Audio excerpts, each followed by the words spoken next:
Tere, Karmen! Sinu tänane teema oli tee edasi ehk vastupidavus ja puudutasid nii-öelda tasakaalu leidmist vaimse ja füüsilise soorituse vahel. Ja võib-olla siit ka siis küsiksin, et kuidas just nagu tudengina leida seda tasakaalu tänapäeva ühiskonnas? No ega tudeng ei ole miskit erilist või teistmoodi, aga võib-olla lihtsalt tudengina vaadata seda, et mõnes mõttes on meil aega piiratud ja teistpidi on jälle vahendid piiratud võib-olla rahalises mõttes. Et vaadatagi seda, mida mul on võimalik tasuta kätte saada. Et vaimse poole pealt ju teadmisi ammutada tänapäeva meediast podcastidena või mis iganes kujul on ju väga-väga lihtne ja nii nagu ma seal ettekandes ka ütlesin, ära siduda seda näiteks kõndimisega, muutlikul maastikul näiteks, et saada ka jõukomponenti, et siis on võimalik nii tasuta saada nii vaimset kui füüsilist poolt rohkem tasakaalu. Ja mainisid ka tahtejõudu ja motivatsiooni ja tänapäeval kohtab tihti seda, et alguses on motivatsioon laes, aga mingi hetk see kaob ära ja motivatsiooni enam pole ja ei taha ja ei viitsi. Aga kas motivatsioonist üksi tegelikult piisab, et kas seal taga on midagi enamat? Just, et tegelikult motivatsioon ei ole see või selline sõnakõlks, mis meid edasi viib.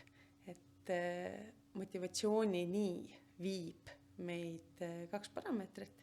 Et üks on see, et mul on millegi pärast vajadus midagi teha ja teine, mis mind siis aitab järjepidevalt sellega tegeleda, on see, kui ma saan mingisuguse eduelamuse. Et see motiveerib mind edasi tegema, et tahtejõud ei vii väga kaugele. Et meil on ikkagi vajadus ja huvi on see, mis meid edasi viib. Siis ka puudutaks natuke läbipõlemise teemat, et ka kultuurikorraldajate elus see tahes-tahtmata mingi hetk võib juhtuda, et võib-olla mingid paar näpunäidet, et kuidas seda mitte vältida, aga just ennetada. Ühe parameetrina ma tõin välja ka seda, et kuidas siis sinna edasi või tipu poole liikuda, et meil on vaja inimesi, et ära tee asju, milles sa ise ei ole piisavalt hea. Et seda läbipõlemist tõenäoliselt on võimalik väga kenasti hallata ka niimoodi, et osatakse delegeerida asju. Ja loomulikult me näeme inimesi, kellele nii väga meeldib see eriala, see tegevus, et on võimalik küll oma sellise kas või hobiga läbi põleda. Et see teadlikkus sellest, et võib-olla see päevarütm ja rutiin, mis mul on, et ma tean, millal ma siis tõmban kriipsu sinna tööle ja tegelen ka muude asjadega, et selline teadlikkuse kasvatamine ja samas abi küsimine või siis teiste inimestega koostöö, et see tõenäoliselt aitab sellist läbipõlemist vältida. Sina kui aktiivne inimene, füüsiliselt aktiivne inimene, et mis sa tunned, et mis eeliseid on see füüsiline pool andnud sulle igapäevaellu lisaks siis vaimsele? No nagu meil see teema oli, siis ega see vastupidavus tõenäoliselt ühelt poolt kannab edasi, et lihtsalt muuhulgas on energiat rohkem, nii nad räägivad, ma ei tea, ma ei ole väga olnud mitteaktiivne, et selle koha pealt ma ei oska öelda enne,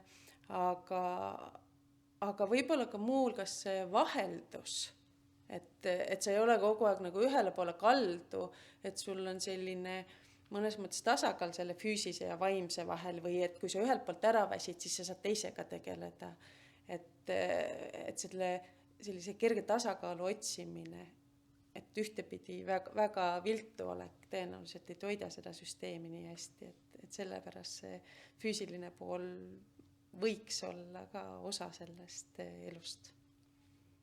Aitäh vastamast! Aitäh!